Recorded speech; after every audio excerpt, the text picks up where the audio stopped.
Hello. Is there somebody here in my study? Yes, I think there might be.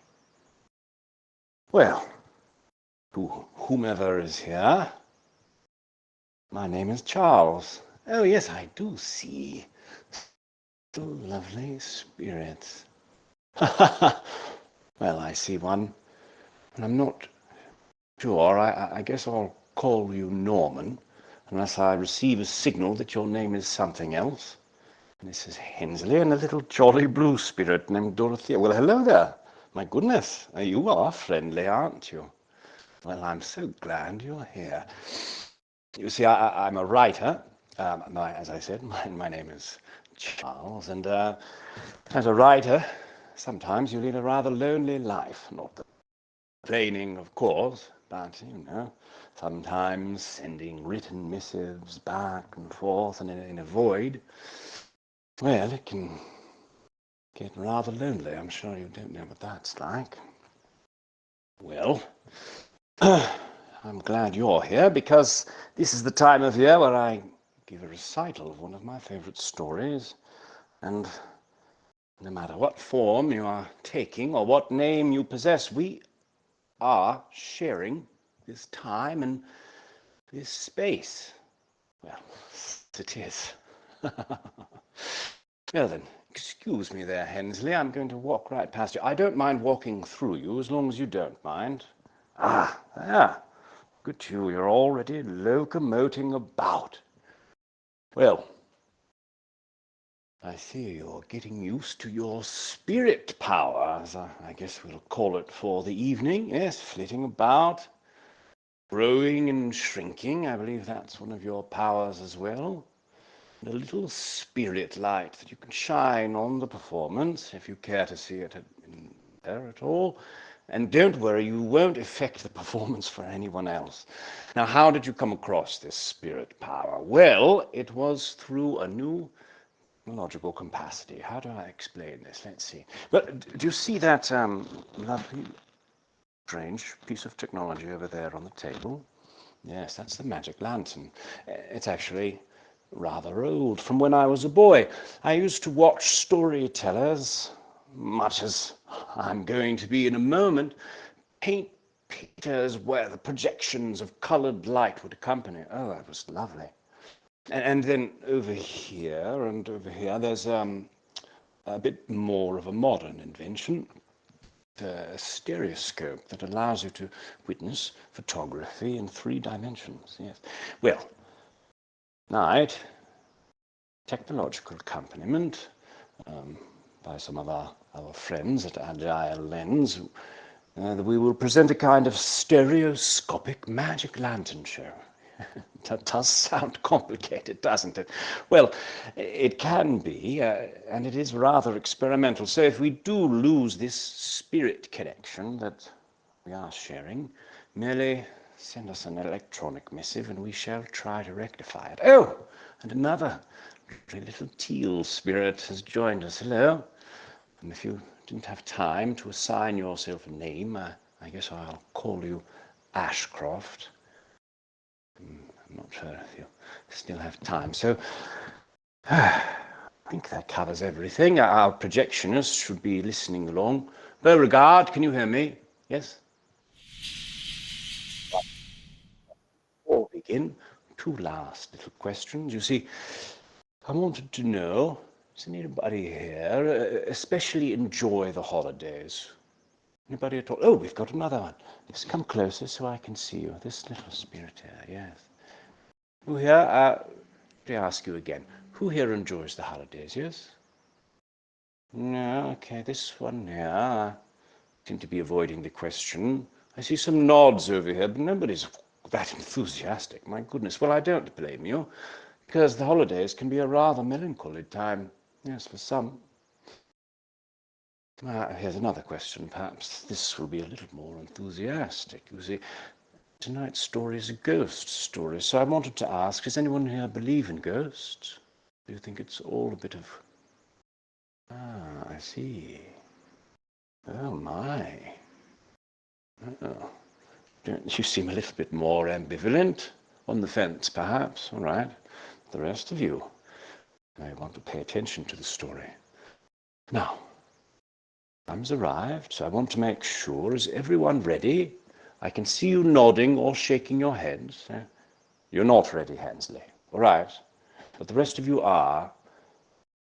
Have you got everything you need? Yes? All right, then. Well, now you've disappeared.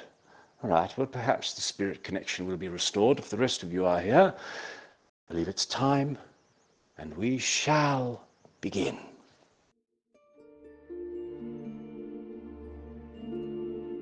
Marley was dead. Marley was dead, to begin with. There is no doubt whatever about that. This must be distinctly understood. Hello there. Or nothing wonderful can come of the story I'm about to relate. Now, Scrooge never painted out old Marley's name. There it stood for years afterwards above the warehouse door, Scrooge and Marley. Oh, but he was a tight-fisted hand at the grindstone, Scrooge. Oh, no wind that blew was bitterer than he. Nobody ever stopped him in the streets to say with gladsome looks, "Oh, my dear Scrooge, how are you? When will you come to see me?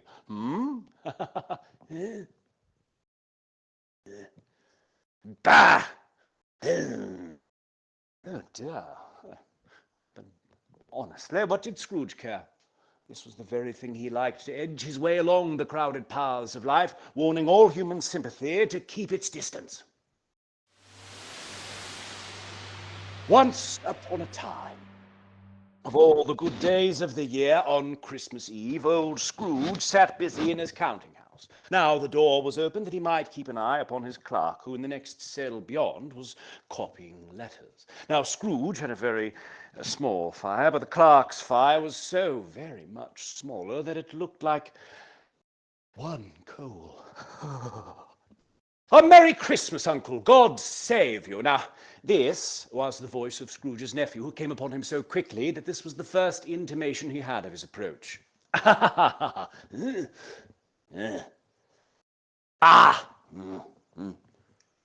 Humbug. Oh, Christmas a humbug? Uncle, surely you don't mean that. I do. What right have you to be merry? You're poor enough. Well, come then, what right have you to be dismal? You're rich enough. If I could work my will, then every idiot who goes about with Merry Christmas on his lips should be boiled in his own pudding, and buried with a stake of holly through his heart. Keep Christmas in your own way, and let me keep it in mine. Keep it, but you don't keep it. Let me leave it alone then. Much good may it do you. Oh, don't be angry, Uncle. Come. Dine with us tomorrow. I want nothing from you. I ask nothing of you. Why cannot we be friends? Good afternoon. Well, I'm sorry. I'm sorry with all my heart to find you so resolute, but I'll keep my Christmas humor till the last. So a Merry Christmas, Uncle. Good afternoon, and a Happy New Year. Good afternoon. Oh, a Merry Christmas, Bob. A Merry Christmas to you, good sir.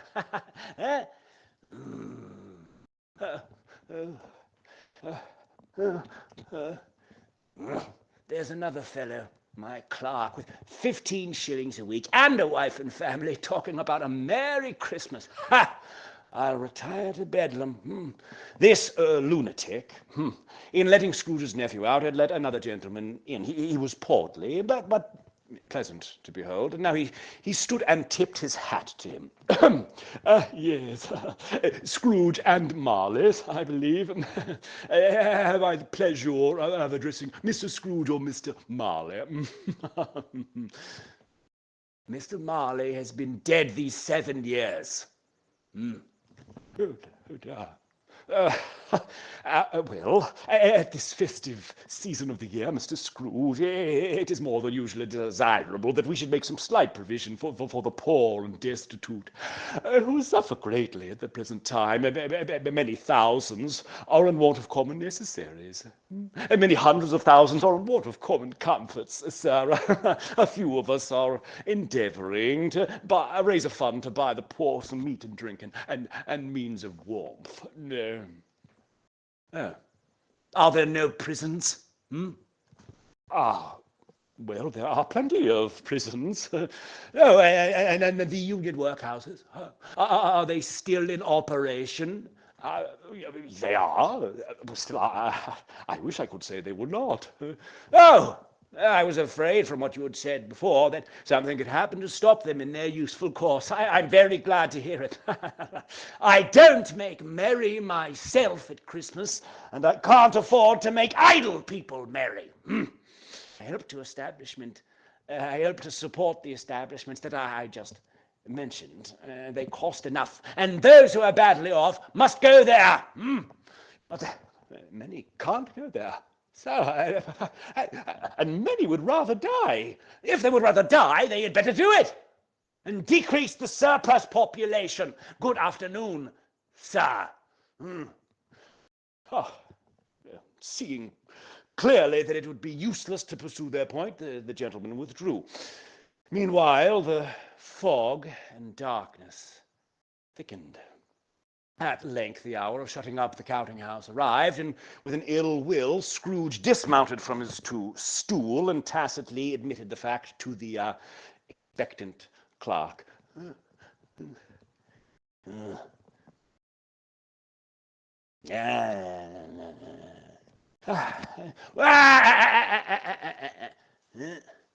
You'll want all day tomorrow, I suppose. Yes? Well, sir, if it's quite convenient, sir. It's not convenient. No. And it's not fair. Yeah. If I was to stop half a crown for it, you'd think yourself ill-used, I'll be bound. Yet you don't think me ill-used when I pay a day's wages for no work. Well, sir, it is only once a year, sir. Ah, poor excuse for picking a man's pocket every 25th of December. I suppose you must have the whole day. Be here all the earlier next morning. Clark promised that he would, and Scrooge walked out with a growl. Now, Scrooge dinner in his usual melancholy tavern, and he went home. Now, he lived in a gloomy suite of rooms in a lowering old pile of a building. Oh, sticky today. Come on now. But what are you all doing over there? You must move about the projections. Yes, follow me. Yes. This isn't a passive experience. There you are, Ashcroft. You've got the hang of it. Now, there was nothing at all particular about the knocker on the door. I mean, you can see for yourself there, Ashcroft. It is rather large. I guess that's the only thing. Then let anyone explain to you, maybe you back there, how it is that Scrooge, having his key in the lock of the door, suddenly saw in the knocker not a knocker, but Marley's face. Marley's face! As Scrooge looked fixedly at this phenomenon, it was a knocker again.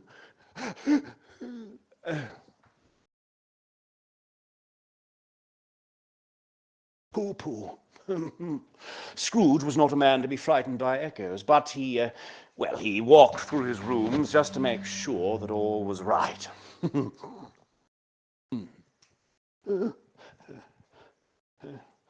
No one under the bed. No one behind the chair.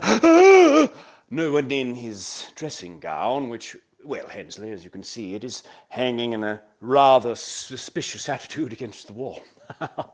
It was then that his glance happened to rest upon a bell, a disused bell that hung in the corner of the room, and it was with a great astonishment and an inexplicable dread that he saw this bell begin to swing. It rang out loudly, succeeded by a clanking noise deep down below, as if some person were dragging chains over the casks in the wine merchant's cellar. It's humbug still. I won't believe it.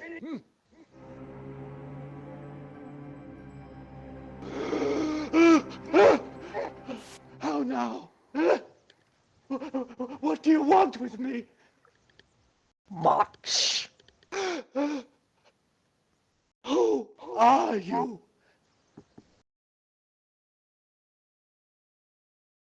In life, I was your partner, Jacob Marley.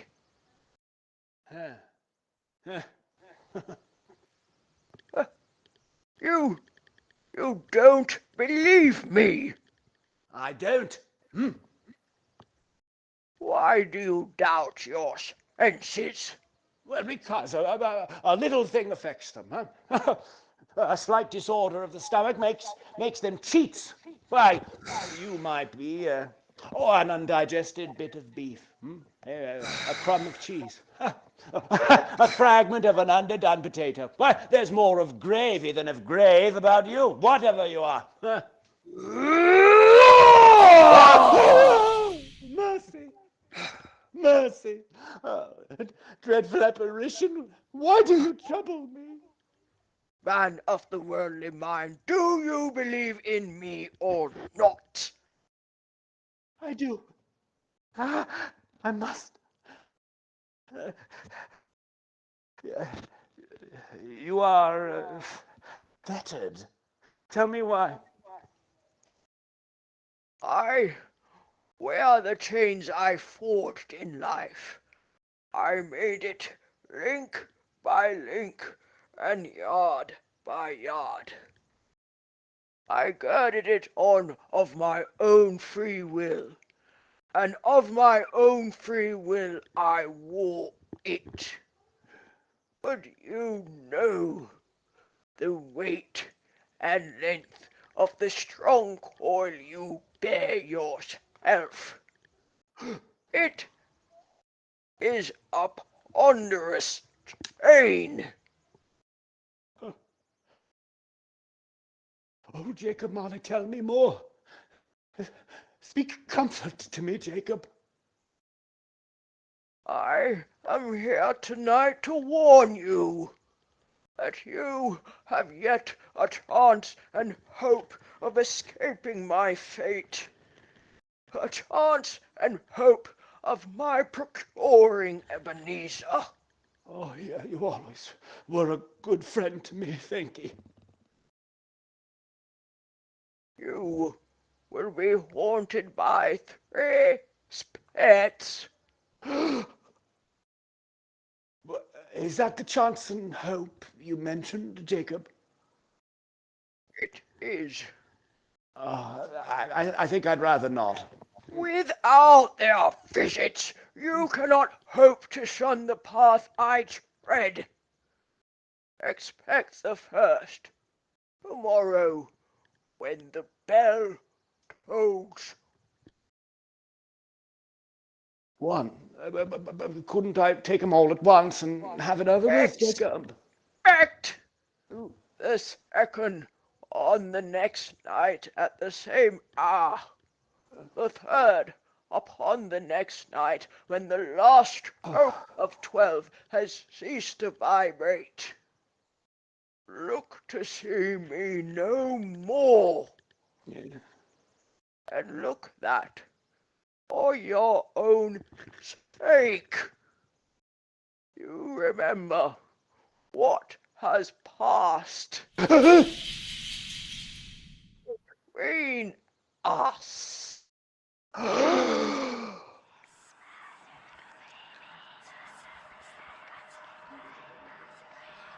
This is your part of the story now. The air was filled with phantoms Scrooge saw, wandering hither and thither in restless haste and whispering as they went. And now I will give you the chance To affect the story, I'm giving him the ability to see all the spirits around him just for this one moment. So let's give him a haunting that he'll remember. All right? Are you all ready? On the count of 3. 1, 2, 3. Oh, what is that? Oh, stay away from me! No! Get away! Stay away! Every one of those spirits wore chains. Get away! It stings! None were free. Whether these creatures faded into mist or mist enshrouded them, he could not tell. That means you're invisible now. Well done, little spirits, well done. Scrooge closed the window, and from the immersion he had undergone, or the fatigues of the day, or, well, his glimpse of the invisible world, that's you, he went straight to bed without undressing and fell asleep upon the instant.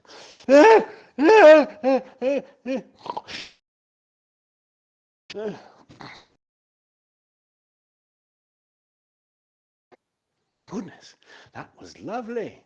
Well done. Now, you must be a bit exerted from that, so let's take a moment. If anyone wants to take a drink of water or a hydrate, this would be a good time for it. Well, actually, I suppose you can't do it since you're spirits. Well, I'm going to, but I'll just remember what water tastes like in solidarity with you spirits, all right?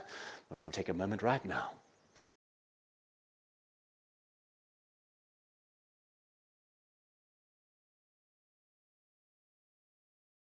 Oh, that would be refreshing, wouldn't it? Right, looks like we have a few more friends tonight. Millicent, I see you up there. You're a bit too high. Ashcroft, you're still with us? Well, if everyone's ready, give me a nod and we'll continue, yes? Wonderful.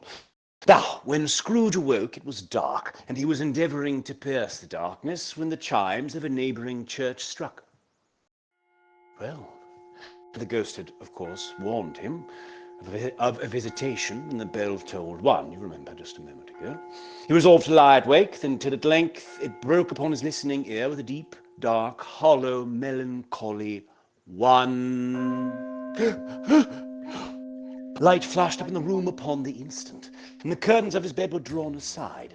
Now Scrooge, sitting up suddenly, found himself face to face with the unearthly visitor who drew them, as close to it as, well, as I am to you right now, Ashcroft. Oh, you're getting a bit closer, Norman. Are you the spirit, sir, whose coming was foretold to me? I am? Who and what are you? I'm the ghost of Christmas past! Long past? No! Your past! Well, what business brings you here? Your welfare! Well, I'm much obliged, but I can't help thinking that a night of unbroken rest would have been more conducive to that end. Your reclamation, then! Take heed! Rise and walk with me! As the words were spoken, they passed through the wall and stood upon an open country road with fields on either hand. The city had entirely vanished. It was a clear, cold winter evening with snow upon the ground. Oh, good heaven! I was bred in this place. I was a boy here.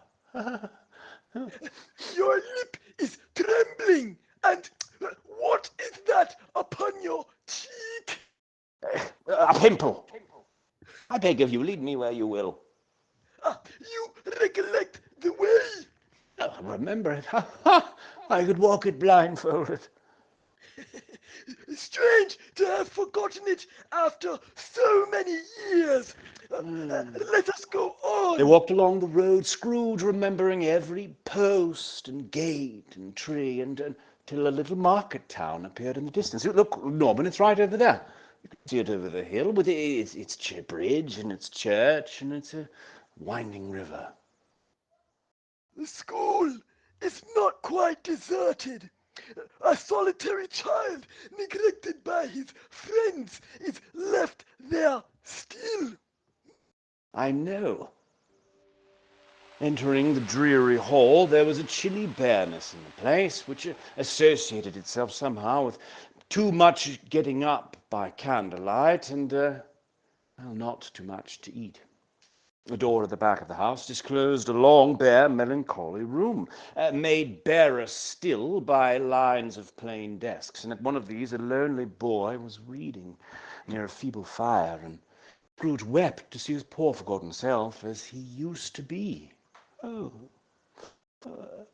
oh dear. Suddenly a man in foreign garments, wonderfully real and distinct to look at, stood outside the window.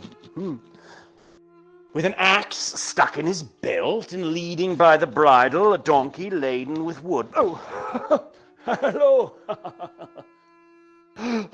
Wait, it's Ali Baba. Why, it's dear old honest Ali Baba. Yes, I know. One Christmas time when yonder solitary child was left here all alone, he did come for the first time, just like that. Oh, poor boy. Oh, poor boy. I wished, but it's too late now. What is the matter? Nothing. Nothing. There was a boy singing a Christmas carol outside my door last night. I should like to have given him something, that's all. Let us see another Christmas.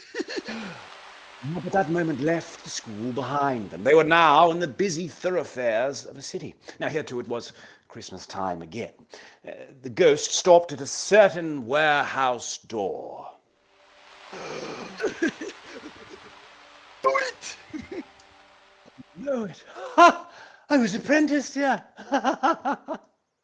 Well, oh, why, it's old Fezziwig. Oh, bless his heart. Why, it's Fezziwig alive again. Yo-ho there. Ebenezer. Scrooge's former self, now grown a young man, came briskly and, no, yo-ho, my boy. No more work tonight. Christmas Eve, Ebenezer. Hiley-ho, clear away, my lad. Let's have lots of room here. Oh, there was nothing they wouldn't have cleared away with old Fezziwig looking on. It was done the moment the lamps were trimmed and the warehouse was as bright and snug a ballroom as you would desire to see on a winter's night. In came a fiddler with a music book. In came Mrs. Fezziwig, one vast, substantial smile. In came the three Miss Fezziwigs, beaming and lovable, and in came the 6 young followers whose hearts they broke. In came all the young men and young women involved in the business, and away they all went, 20 couples at once, round and round. During the whole of this, Scrooge acted like a man out of his wits. Yes! Come on, everyone. Join in. No parking. Everyone on the dance floor. Let's see what you can do with those little bobbing spirit bodies. Who can bob the best? I want to see you now. Now, Scrooge's heart and soul were in the scene and with his former self. Or you can hang back if you're feeling shy. That's fine. Scrooge remembered everything, enjoyed everything, and underwent the strangest agitation. A small matter to make these silly folks so filled with gratitude. Small? Well, is it not? He has spent but a few pounds of your mortal money. Is it so much that he deserves this praise? No, it isn't that, Spirit. He has the power to render us happy or unhappy, to make our service light or burdensome, a pleasure or a toil. The happiness he gives is quite as great as if it cost a fortune. Ah! What is the matter? Nothing particular. I should like to be able to say a word or two to my clerk just now. That's all. My time grows short. Quick! This produced an immediate effect, for again Scrooge saw himself. He was older now, a man in the prime of life. His face had not the harsh lines of later years, as you see him here, but, well, it had begun to wear the signs of care and avarice. Now he sat or stood by the side of a fair young girl. That'll be me. A fair young girl in whose eyes there were tears. If anyone is feeling especially embodied in their feminine energy, go ahead, maybe come a little closer so I can absorb some of it. Another idol has displaced me, and if it can comfort you in time to come, as I would have tried to do, I have no just cause to grieve. No, what idol has displaced you? A golden one. I have seen your nobler aspirations fall off one by one until the master passion, gain, engrosses you. Our contract is an old one. It was made when we were both poor and content to be so. You are changed.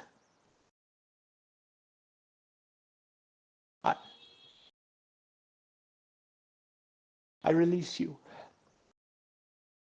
with a full heart. May you be happy in the life you have chosen. She left him, they parted. No, no, no, no, no, no, no. Spirit! Show me no more. Conduct me home. I told you that these were shadows of things that have been, that they are what they are. Do not blame me. Remove me. I cannot bear it. Haunt me no longer. Turned upon the ghost, and seeing that it looked upon him with a face in which there were fragments of all the faces that had shown him, he wrestled with it. Enough now. Conscious then of being exhausted and overcome by an irresistible drowsiness, and further of being in his own bedroom, he barely had time to reel to bed before he sank into a heavy sleep. That's enough now. Bye-bye. Rather intense, wasn't it, Norman? Now, this is another moment that you may rehydrate. So wish, go ahead, take a second. Let's all remember what water tastes like.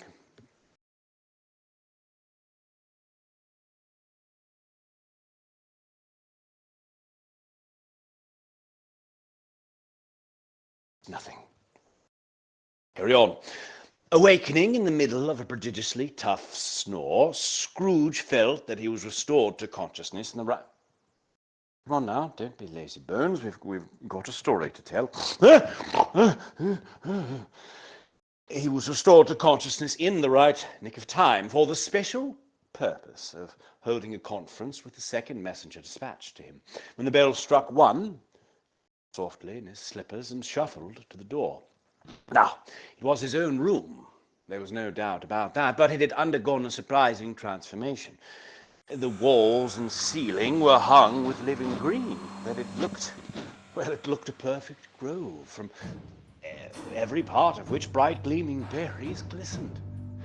And there, in easy state, there sat a jolly giant, glorious to see. Come in. Come in and know me better, man. Scrooge entered timidly, and though the spirit's eyes were clear and kind, he did not like to meet them. I am the ghost of Christmas present. Look upon me. You've never seen the like of me before. Never. Have never walked forth with my elder brothers born in these later years. I'm afraid I have not. Have you had many brothers, Spirit? More than 1,800. A tremendous family to provide for. Spirit, conduct me where you will. I went forth last night on compulsion, and I learnt a lesson, which is working now. Tonight, if you have aught to teach me, though, let me profit by it. Grab my robe. Oh, very well. Scrooge did as he was told and held it fast, and they stood in the city streets on Christmas morning. The ghost led him straight to Scrooge's clerk's house, and on the threshold of the door the spirit smiled and stopped to bless Bob Cratchit's dwelling. Up rose Mrs. Cratchit, dressed, but poorly, in a twice-turned gown, but brave in ribbons. She laid the cloth, assisted by Belinda Cratchit, second of her daughters, and now in came two smaller Cratchits, boy and girl, screaming and luxuriating in thoughts of sage and onion. They danced about the table, and then in came little Bob, the father, his threadbare clothes darned up and brushed to look seasonable, and Tiny Tim upon his shoulder. Alas for Tiny Tim, he bore a little crutch, and had his limbs supported by an iron frame. And how did little Tim behave? Oh, as good as gold, and better. There you are. Somehow, Tim by himself so much, he thinks the strangest things you ever heard.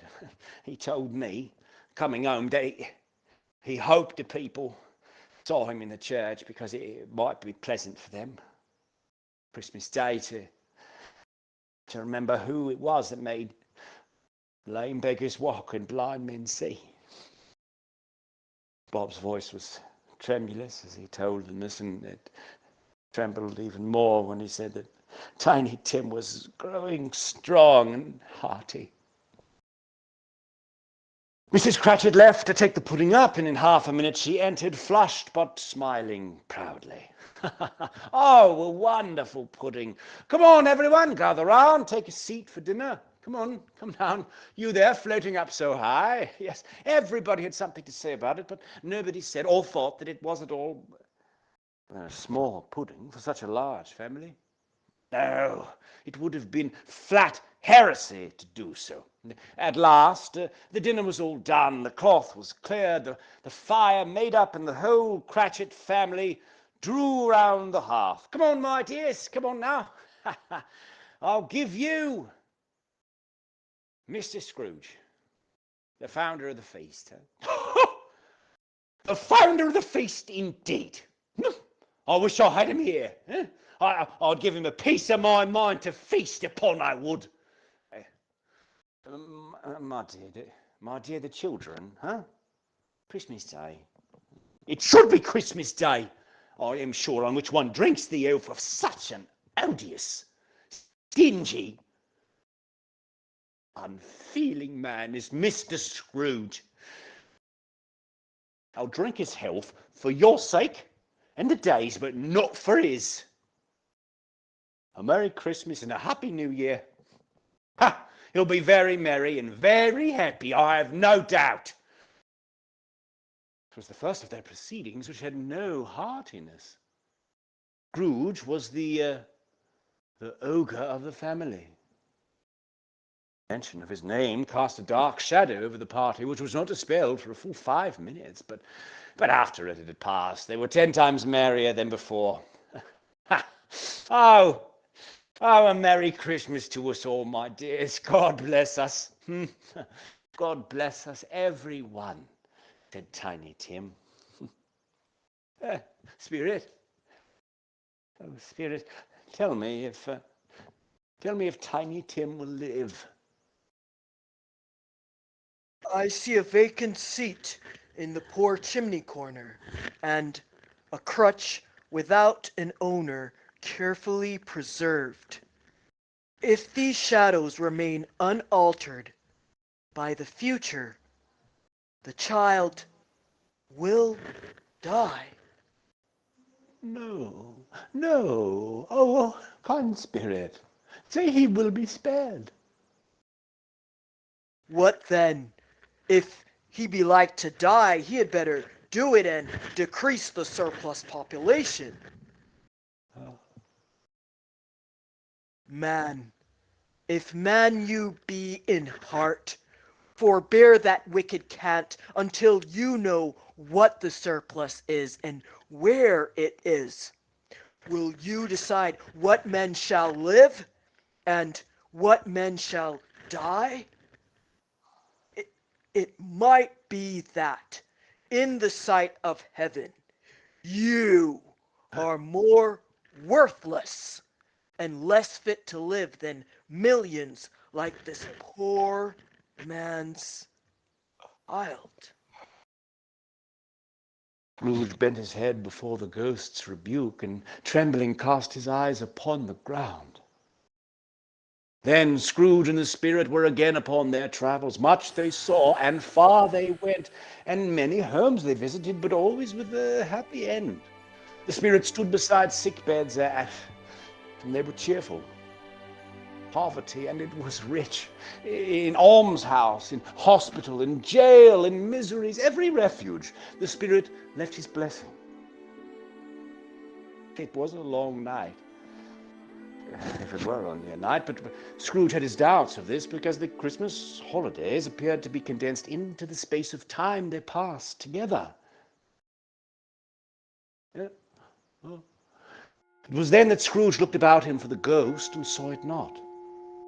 As a last stroke of 12 ceased to vibrate, he remembered the prediction of old Jacob Marley, and lifting up his eyes beheld a solemn phantom, draped and hooded, coming like a mist along the ground towards him. Am I in the presence of the ghost of Christmas yet to come? You are about to show me the shadows of the things that have not happened, but will happen in the time before us. Is that so, spirit? Well, lead on. The night is waning fast, and it is precious time to me, I know. Lead on, spirit. The phantom moved away as it had come towards him. The city seemed to spring up about them and encompass them of its own act. But there they were in the heart of it. The spirit stopped beside one little knot of businessmen. No, said a great fat man with a monstrous chin. I don't know much about it either way. I only know he's dead. What has he done with his money? Asked a red-faced gentleman. I haven't heard. He hasn't left it to me, that's all I know. It's likely to be a very cheap funeral, for upon my life, I don't know of anybody to go to it.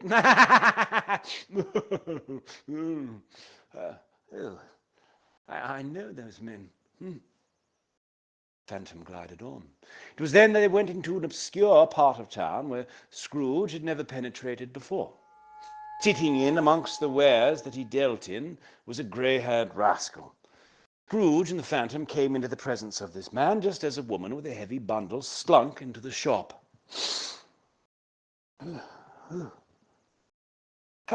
What odds then? Oh, what odds then, old Joe? Every person has a right to take care of themselves. He always did. That's true indeed. No man more so. How's the worst for the loss of a few things like these, eh? Not a dead man, I suppose. If he wanted to keep him after he was dead, then why wasn't he natural in his lifetime? If he was, he'd have had somebody to look after him when he was struck with death instead of lying, gasping out his last alone by himself. Open up that bundle, old Joe. Let me know the value of it. What do you call this, then? Bed curtains? You don't mean to say that you took him down, rings and all, with him lying there? Oh, yes, I do. Why not? He frightened everyone away from him when he was alive, to profit us when he was dead.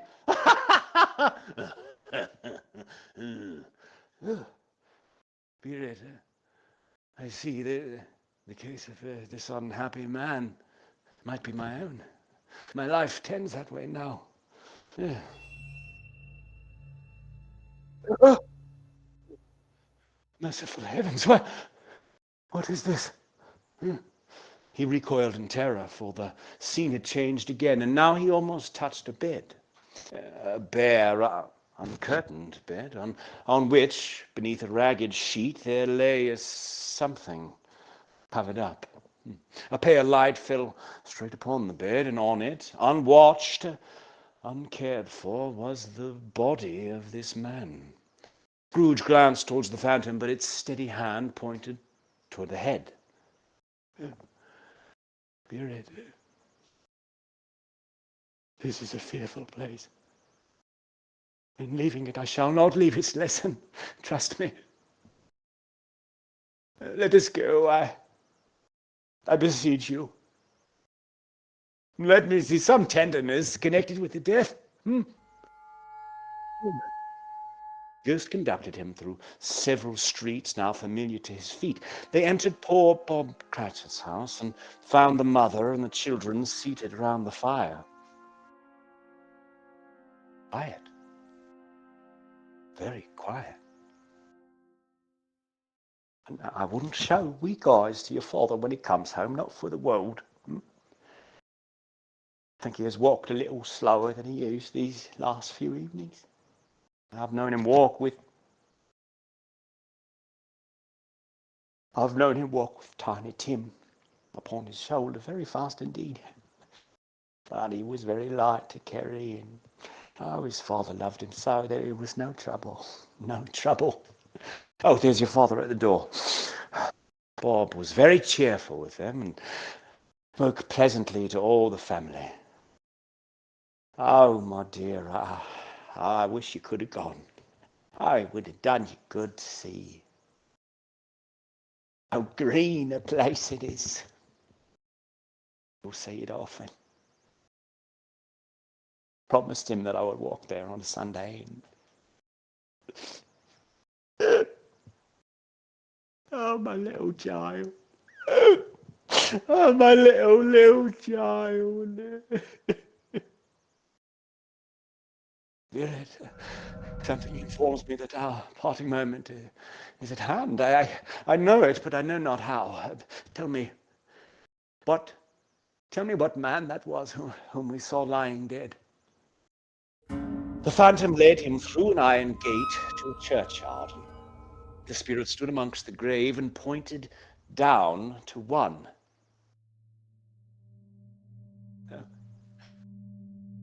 Before I draw nearer to that stone, you point, answer me one question. Are these the shadows of the things that will be?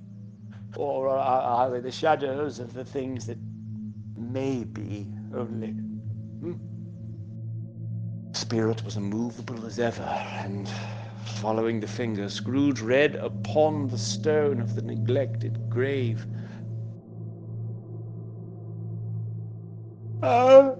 His own name. Oh, am I that man who lay upon the bed? Oh, no, Spirit.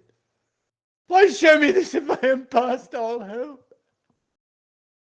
Show me yet that I may change these shadows you have shown me by an altered life.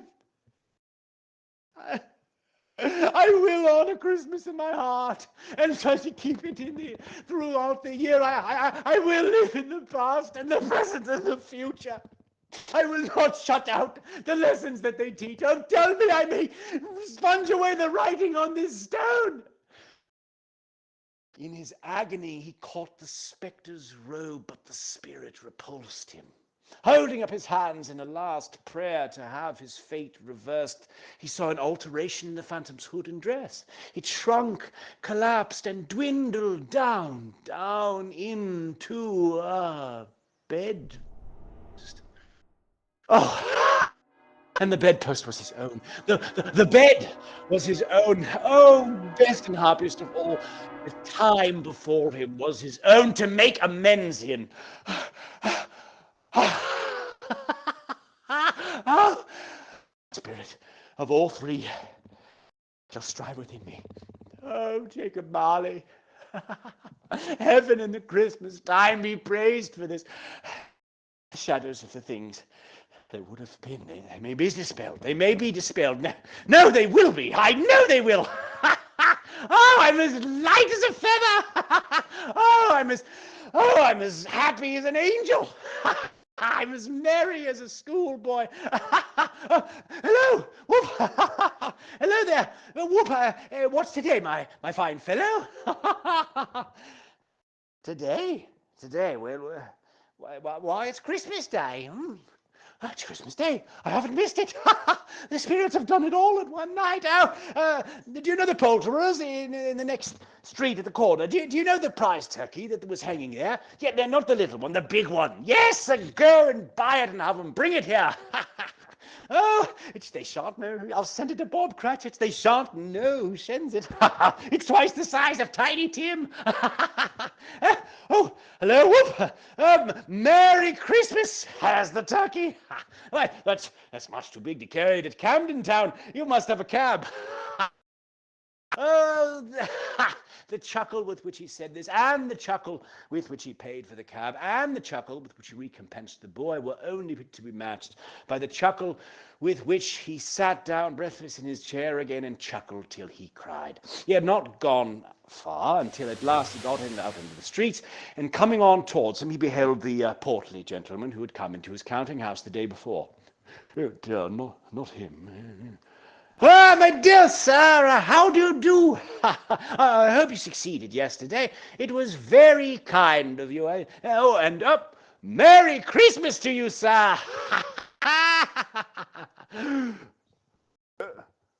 Mr. Scrooge? Yes, that is my name, and allow me to ask your pardon. Oh, and will you have the goodness, Oh, Lord bless me, Mr. Scrooge. Are you serious? Yes, if you please. Not a farthing less. A great many back payments are included in it, I assure you. Will you do me that favor? My dear sir, I don't know what to say. Don't say anything. Come and see me. Will you come and see me? Yes? Yes, I will. Thank you. I'm much obliged to you. I thank you 50 times. In the afternoon, he turned his steps towards his nephew's house. Fred? Hey, it's I, your Uncle Scrooge. I have come to dinner. Will you let me in, Fred? Let him in. Why, it's a mercy he didn't shake his arm off. Yes! Oh, and he was at home in 5 minutes. Nothing could be heartier. Oh, wonderful party, wonderful games, wonderful unanimity, wonderful happiness. But he was early at the office next morning. Oh, yes, if he could only be there first and catch Bob Cratchit coming late. That was the thing he had set his heart upon, and he did it. Oh, yes, he was a full 18 minutes and a half behind his time. His heart was off, and his pen was scribbling away as if he was trying to overtake 9 o'clock. Hello? What do you mean by coming here at this time of day,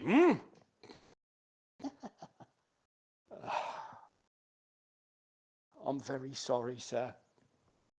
I am behind my time. Oh, you are? Yes, I think you are. Step this way, sir, if you please. But it's only once a year, sir. It shall not be repeated. I was making rather merry yesterday, sir. Now I'll tell you what, my friend. I am not going to stand for this sort of thing any longer. And therefore, I'm about to raise your salary. Oh, Bob, a Merry Christmas! Ha! A merrier Christmas, Bob, my good fellow, than I have given you for many a year. I'll raise your salary and endeavor to assist your struggling family.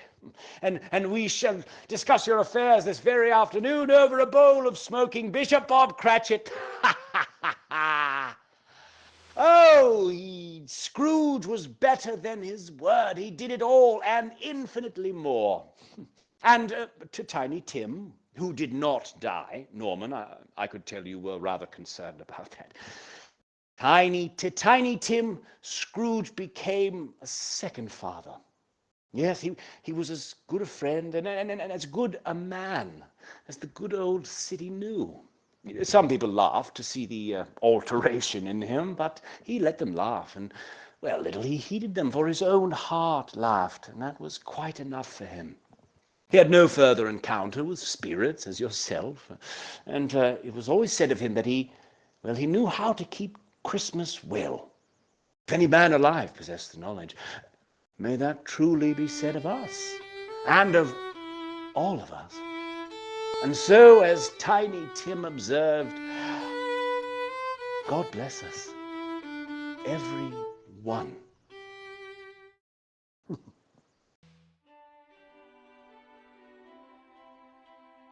Ladies and gentlemen, thank you for coming to this matinee of A Christmas Carol, starring Debbie Deer. Bravo, bravo. Thank you all for coming. And I want to thank my co-star, Ari Tarr.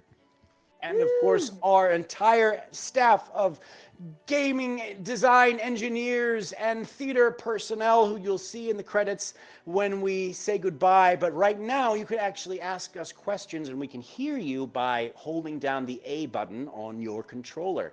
So go ahead, shoot. We've got time for a couple questions. Unless you see this kind of thing all the time. And this is old hat to you. All right. Comments. We've got some seasoned VR theater goers here, I guess. Oh.